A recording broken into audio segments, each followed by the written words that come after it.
Welcome to This Explainer. Today, we're going to absolutely demystify what makes great leadership actually work. We're taking a journey from a high-stakes life and death military story all the way down into the literal biological chemistry that drives modern corporate success. And by the end of this, you'll see exactly why some teams pull together and thrive, while others, well, completely fall apart. To really get what true leadership looks like, I want you to picture this. It's a pitch-black valley in Afghanistan. The date is August 16th, 2002.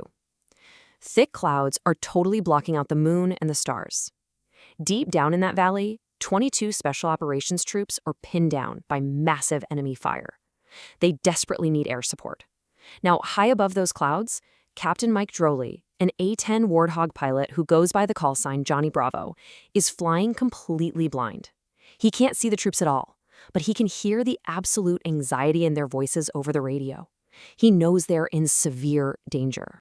So despite the immense, very real danger of crashing right into the mountain walls, Johnny Bravo executes this incredibly treacherous blind dive through the clouds. He's literally counting the seconds out loud just to avoid the mountains, firing his Gatling gun into the darkness to protect the men below. When you ask him why he took such an insane risk, his answer is just profound. He said, "There are fates worse than death. One is accidentally killing your own men. Another fate worse than death is going home alive when 22 others don't." He wasn't driven by a year-end bonus or a promotion. He was driven by a visceral, deep empathy for the men on the ground. This extreme life-and-death scenario, it perfectly nails the core message of Simon Sinek's book, Leaders Eat Last. The title itself actually comes from a Marine Corps tradition where the most junior Marines are served their food first and the senior officers eat last. It's not an order, it's just what they do. True leadership is about prioritizing the well-being and success of others way above yourself. It's not about being in charge, right? It's about taking care of those in your charge. All right, let's dive into Section 1, the circle of safety. So how exactly does physical survival on the ancient savanna translate to your modern corporate team? Well, Sinek introduces this foundational concept called the circle of safety. Think back to our hunter-gatherer ancestors. They lived in a world just filled with predators and harsh elements. To survive, they had to work together, so they formed a circle of safety. Inside that circle was protection, and the leader's main job was to maintain it. Fast forward to today, and the modern workplace is really no different. The external dangers now are market volatility, fierce competition, maybe technological disruption. But when a leader creates a strong circle of safety, employees aren't wasting their precious energy protecting themselves from internal office politics, backstabbing, or the fear of layoffs. Because they feel safe internally, they can fully combine their talents to fight all those outside threats. Moving right along to Section 2, the biology of trust. Now, this is wild. Our brain chemistry literally dictates our ability to cooperate and maintain this circle. Our bodies are biologically wired with a system of incentives designed to keep us alive. People often call these the happy chemicals, and they fall into two main camps. You've got the selfish chemicals, which drive our individual achievement, and then the selfless chemicals, which actually build the trust and connection we need to maintain our circle of safety. Let's actually break these down for a second. First up, endorphins. They mask physical pain, giving us the endurance to push through difficulty, like a runner's high. Then we have dopamine. Dopamine is that highly addictive incentive for hitting goals. It's that super satisfying hit you get when you cross something off a to-do list or crush a sales target. But again, it's highly addictive. On the flip side, we have serotonin, the leadership chemical. It generates a real sense of pride when we're recognized by our peers. And finally, oxytocin. This is the chemical of deep trust, love, and lasting friendship. It's released through physical interaction and shared vulnerability. So here's the crucial takeaway. When toxic corporate cultures rely strictly on dopamine-driven metrics, cash bonuses, and individual performance, they are literally creating an environment of addicts. They completely starve the team of the serotonin and oxytocin that are absolutely required for genuine loyalty and cooperation. Which brings us to Section 3, the danger of abstraction. Abstraction is what happens when there's a physical or emotional distance between leaders and the actual people impacted by their decisions. As companies scale and grow larger, executives often end up sitting in offices far, far away from the factory floor or the end customer. This distance turns real human beings into mere numbers on a spreadsheet. And when people become abstract numbers, it totally destroys a leader's empathy, making it dangerously easy to sacrifice human livelihoods just to protect short-term profit margins. To understand exactly when this shift in corporate culture began, Sinek points to a very specific historical event.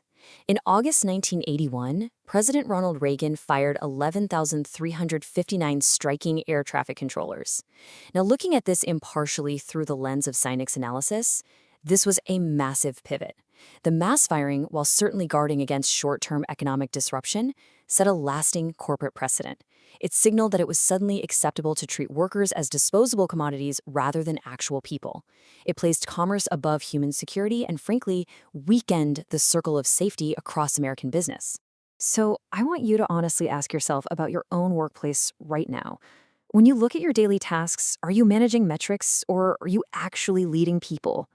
When numbers are the literal only thing you see, does that abstraction separate you from your shared humanity?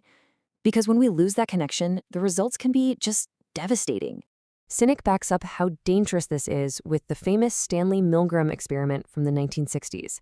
In this study, participants were instructed by an authority figure to administer increasingly powerful electric shocks to another person in a different room just for giving wrong answers. Because the victim was kept at a physical distance, meaning they were an abstraction, many participants obeyed and delivered what they thought were maximum painful shocks. The takeaway here is chilling. The bigger the distance, the easier it is to inflict harm. And sadly, this isn't just academic theory. It literally happens in business. Take the tragic 2009 Peanut Corporation of America disaster. Leaders at the company knowingly shipped salmonella-tainted peanut products across the United States. Why would they do that? Because the consumers who would eventually eat that peanut butter were just distant abstract numbers to them. Abstraction quite literally killed their empathy, driving fatal decisions purely for the sake of profit. Let's wrap things up with Section 4, Becoming a True Leader. So how do we actually fix this? Sinek lays out some pretty clear rules for actively managing abstraction. First, obey Dunbar's number. Anthropologists have found that humans can really only maintain about 150 close relationships. So keep your core teams manageable so real personal bonds can form. Second, you have to physically meet the people your decisions impact. Get out from behind your screen. Face-to-face interaction is what releases that oxytocin. Third, give your time, not just your money. A boss throwing a cash bonus at an employee is nice, sure, but a boss sitting down after hours to actually help an employee solve a problem, that triggers deep, lasting loyalty. And finally, be patient. Trust does not happen in a week. It requires consistent, repeated actions over time. Fighting abstraction brings us to this fundamental truth about power. As Sinek puts it, leadership is not a license to do less. It is a responsibility to do more. You know, we generally don't mind when our CEOs or leaders make more money or have nicer corner offices, but those perks of leadership are granted by the group with a very specific evolutionary expectation that when danger arrives, the leader will sacrifice their own comfort and even their own safety for the protection of the group. If a leader sacrifices their people just to save the numbers, they've completely violated that biological contract. And this actually completely explains why we weirdly value shared struggle. Think about your absolute best memories at work. I bet it's rarely the easy-breezy days, right? It's usually the times your team stayed at the office until 3 a.m., eating cold leftover pizza, barely making a deadline. The reason we look back so fondly on those high-stress moments is because the shared struggle organically floods our bodies with oxytocin. We survived a hardship together, and that forms lifelong bonds. That, right there, is the circle of safety in action. Ultimately, leadership is absolutely not a rank you just achieve. It is a daily, intentional practice. It requires the profound courage to shield your people from the numbers and to truly see them as human beings. Which leaves you with one incredibly vital question for your own career. Will you choose to eat last?